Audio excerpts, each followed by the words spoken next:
అదేంటమ్మా అది పట్టు కూర్చున్నా? అదేమన్నా శుభాలు చెప్పే శుభలేఖ అనుకున్నావా? నిన్ను కట్టుకుందాం అనుకున్న దగ్గర నుంచి వాడిని పట్టుకున్న మృత్యుగ్రహం అది. ఆ గుడ్డలో రాసి పెట్టిన రోజులు వాడికి పట్టిన పీడగ్రహాలని, వాడికి చావు రాసి పెట్టిందని చిన్న నరసింహస్వామి చెప్పాడు. నాకు తెలుసు తల్లి, నా బిడ్డ నువ్వు బతకనివ్వవు.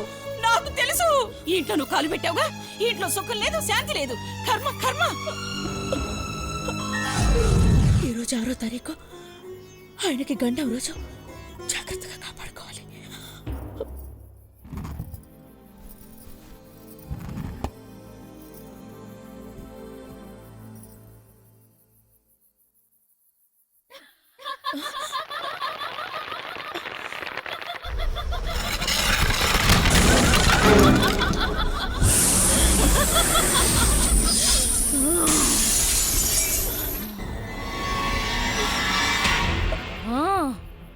పాత పెళ్లి కూతురికి కొత్తగా శోభనం.